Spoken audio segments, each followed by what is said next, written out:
Yo, Joe. Talking comics, here's your host. It's A Real American Brian. Alright, let's read some more G.I. Joe, A Real American Hero. Issue number 50, another great Mike Zeck cover of the Joes rolling into Springfield. This issue also included a preview of the new G.I. Joe Special Missions book. The Battle of Springfield, written by Larry Hama, pencils by Rod Wiggum. We get straight into it. The Joes are taking some hits, a few injured soldiers on the first page. Recondo and Scarlet have both been wounded, as Serpentor has rallied the Cobra troops. The Joes know they have to push them back to clear a path to the airport. Serpentor seems to be predicting the Joes' moves before they can make them. Both sides are pushing to get to the airport as the Cobra forces that were left behind attempt to make their evacuation. Spirit calls Hawk for support. Hawk is busy with planning the assault on the museum they suspect is the Cobra HQ.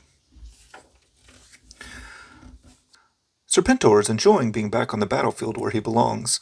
When a Cobra trooper gets hit, he scoops him up and announces that he will not leave anyone behind. He then takes off to lead the forces from the front lines. Baroness and Destro lead the evacuation plan. All Cobra citizens are to destroy any Cobra items and get to the transports, with the clothes on their backs and one bag each. Serpentor has the Joes backed up, making their final stand. Serpentor leads the charge straight at them with a Cobra battle cry. His troops follow him. Stalker tells the Joes to pick their targets and fire. The Joes have blocked all roads leaving Springfield with burning vehicles. Hawk begins the plan to get to the airport and hold the runway so no planes can leave. In the museum, the Dreadnoks are putting things together and realize if Ripcord was Zartan, then that means that Zartan must have been impersonating Ripcord and is back at the pit with the Joes. Before they head off to rescue him, they notice that Mindbender had Storm Shadow's body as part of his Serpentor soup. They see he has his sword still and reach down to grab it so they can sell it for traveling money. But then Storm Shadow rises from the dead and takes the sword.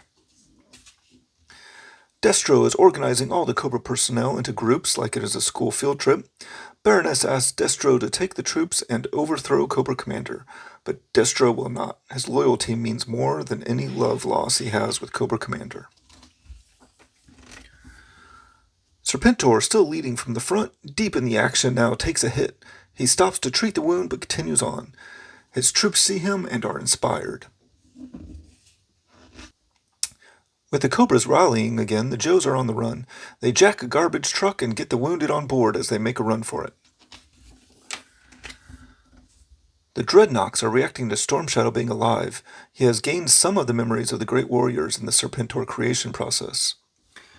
Alive? No, to be alive is to have hope and fear. I am simply not dead. I have the memories of a dead man. They are cold and dark like black icicles, and they are not alone. I remember Carthage, Tyre, and Summer.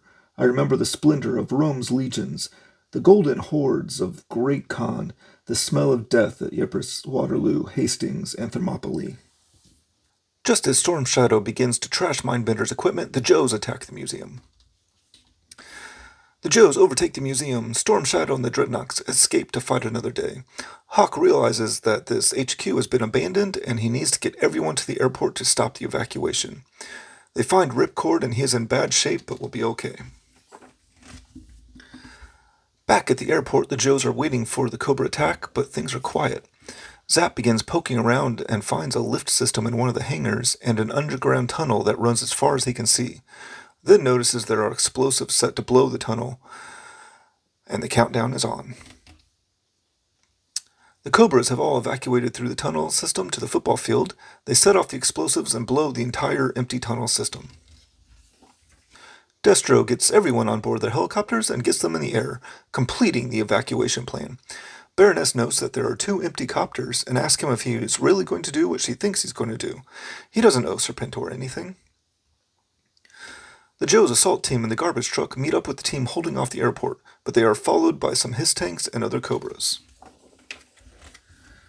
The Hiss tanks shut off their lights. Hawk arrives and none of the Joes can figure out where the Hiss tanks went.